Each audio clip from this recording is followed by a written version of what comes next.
నమస్తే, అందరూ బాగుండాలి. ఇక్కడ మనం చూస్తున్న ఈ ఆలయం శ్రీ మద్ది ఆంజనేయ స్వామి ఆలయం అండి.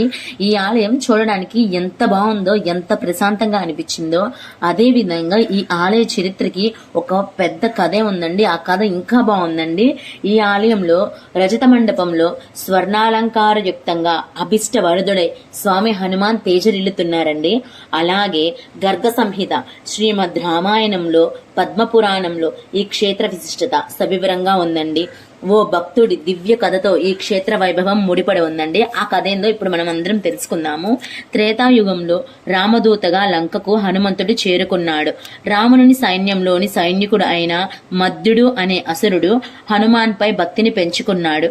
ఆంజనేయుని వీర ధీరత్వాన్ని చూసి స్వామిని ఆరాధ్య దైవంగా కొలుచుకున్నాడు. శత్రుపక్షం వాడు కాబట్టి స్వామిని సమీపించలేడు. అందుకే స్వామి అనుగ్రహానికి వచ్చే జన్మలో అయినా పాత్రుడు కావాలని కపీసేనలకు మధ్యుడు ఎదురెళ్లి కావాలని వీరమరణం పొందాడని పురాణోక్తి. తరువాత ఆ రాక్షసుడే ద్వాపర యుగంలో మధ్వకుడిగా జన్మించాడు. అప్పుడు కూడా పూర్వజన్మ సంస్కారంతో హనుమంతుడికి భక్తుడిగానే జీవితం గడిపేవాడు. ద్వాపరంలో కురుక్షేత్ర యుద్ధంలో కౌరవుల పక్షాన పోరాడుతూ అర్జునుని జెండాపై ఉన్న హనుమంతుణ్ణి చూసి పూర్వజన్మ స్మృతితో అస్త్రాలను వదిలి ప్రాణత్యాగం చేశాడు. ఆ తరువాత కలియుగంలో మధుడిగా జన్మించాడు. పూర్వజన్మ వాసన బలం చేత ఆంజనేయ స్వామి గురించి తపస్సు చేసుకుంటూ ఎన్నో ప్రదేశాలు తిరుగుతూ ఈ ప్రదేశానికి వచ్చి తన తపస్సుకు ఈ ప్రదేశమే సరైనది అని భావించి ఎర్ర కాలువ పక్కన నివాసం ఏర్పరచుకున్నారు. ప్రతినిత్యం ఎర్ర కాలువలో స్నానం చేసి ఆంజనేయ స్వామి గురించి తపస్సు చేసుకుంటూ ఉండేవాడు. అలా చాలా సంవత్సరాలు గడిచిపోయాయి. వృద్ధుడైన మధ్వ మహర్షి తన దీక్షను మాత్రం వదలలేదు. ఒకరోజు స్నానం చేసి ఒడ్డుకు చేరబోతున్న మధ్యుడు ముసలితనం కారణంగా అతని కాలు తడబడి కాలువలో పడబోయాడు. ఇంతలోనే తనను ఒక చెయ్యి పట్టుకొని లాగినట్లు అనిపించింది. మధ్వకుడికి తనని పడిపోకుండా ఆపింది ఎవరా అని చూస్తే ఒక వానరం తన చెయ్యి పట్టుకొని ఒడ్డుకు తీసుకువచ్చి ఒక పండు ఇచ్చింది. అది మొదలు ఆ వానరం మధ్వుడికి సపర్యలు చేస్తూ ఫలాన్ని ఇచ్చి వెళుతూ ఉండేది. ప్రతిరోజు తనకి సహాయం చేస్తున్న ఆ వానరాన్ని చూస్తుంటే ఆ వానరం ఆంజనేయ స్వామిలా కనబడింది.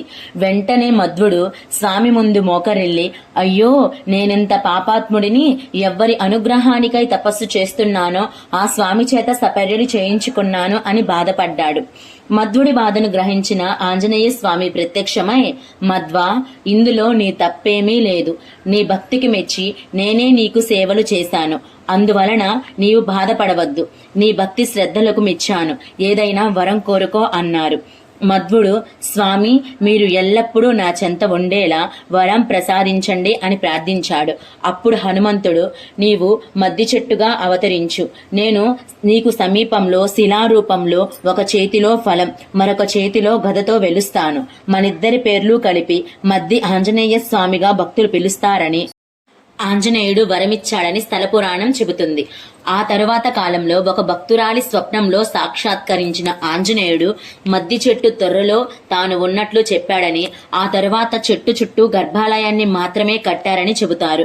ఆ తరువాత పూర్తి స్థాయిలో నిర్మాణం చేపట్టాలని అనుకుంటున్నప్పుడు మద్ది చెట్టు శిఖరంగా ఉండేటట్లు, చూడండి ఇక్కడ మద్ది చెట్టే కనిపిస్తుంది చూసారా, పైకి ఒకటి చెట్టు కాడలాగా, అది మద్ది చెట్టేనండి. ఆ మద్ది చెట్టు శిఖరంగా ఉండేటట్లు వేరే శిఖరం లేకుండా గర్భాలయం మాత్రం నిర్మాణం చెయ్యమని స్వామివారే ఆజ్ఞాపించినట్లు స్థల పురాణం చెబుతుందండి. స్వామివారి ఆజ్ఞను పాలించి శిఖరం లేని గర్భాలయాన్ని నిర్మించారు. అలా ఇక్కడ చెట్టు తొర్రే శిఖరంగా అలరారుతూ ఉంది. ఇక్కడ స్వామివారు చాలా మహిమాన్వితమైన స్వామి. ఈ స్వామి ఆలయంలో తీరని కోరికలు ఉన్నవారు, పలు సమస్యలతో సతమతమయ్యేవారు ఈ ఆలయంలో ప్రదక్షిణ చేస్తే ఫలితం ఉంటుందని భక్తుల ప్రగాఢ నమ్మకం. ఆలయ ప్రధాన మండపం చుట్టూ మొదట 21 ప్రదక్షిణలు చేసి తమ మనసులోని కోరికలు తీరాలని మొక్కుకుంటారు. అవి నెరవేరిన తరువాత మరలా 108 ప్రదక్షిణలు చేసి స్వామివారికి మొక్కులు చెల్లించుకుంటారండి. ఈ ఆలయం చూడడానికి ఎంత బాగుందో, ఎంత ప్రశాంతంగా ఉందో, అలాగే అసలు స్థల పురాణం కూడా నాకు ఎంతో గొప్పగా అనిపించిందండి. స్థల పురాణం అయితే మాత్రం స్థల పురాణం కూడా నాకు చాలా బాగా నచ్చింది. ఈ ఆలయంలో ఆదివారం రోజులు భక్తులందరూ కలిసి ఇలా కోలాటం ఆడుతూ ఉన్నారండి. జరిగిందండి. మేమైతే దగ్గర ఒక అరగంట సేపు ఈ కోలాటాన్ని చూసాము. ఆంజనేయ స్వామిని అయితే మరలా దర్శించుకున్నామండి. అంత నచ్చారు ఆంజనేయ స్వామి నాకైతే. ఈ వీడియో కనుక మీకు నచ్చితే ప్లీజ్ లైక్ చేయండి, షేర్ చేయండి అండ్ నా ఛానల్ ని సబ్స్క్రైబ్ చేయండి. Thank you so much.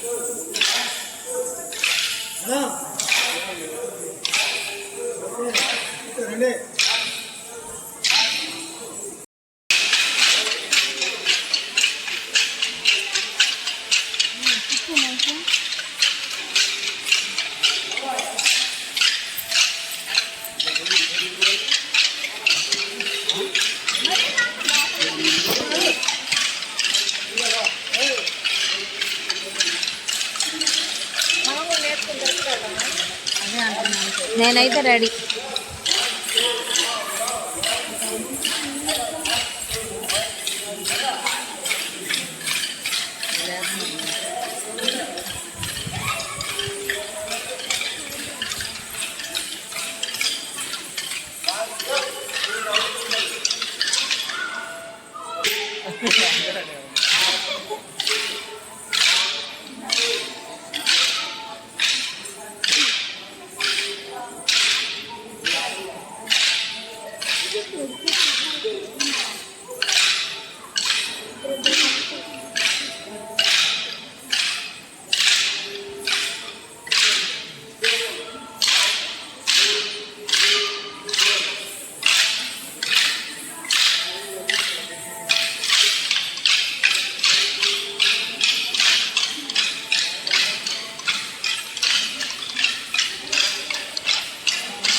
భలే సౌండ్ వస్తున్నాయి. అది చక్కల్లో కూడా ఉండిద్ది మా.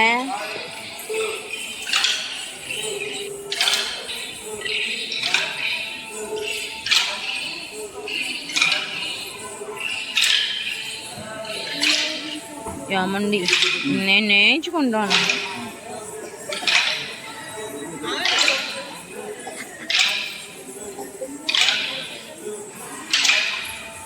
మీ చిత్రంగా పెద్ద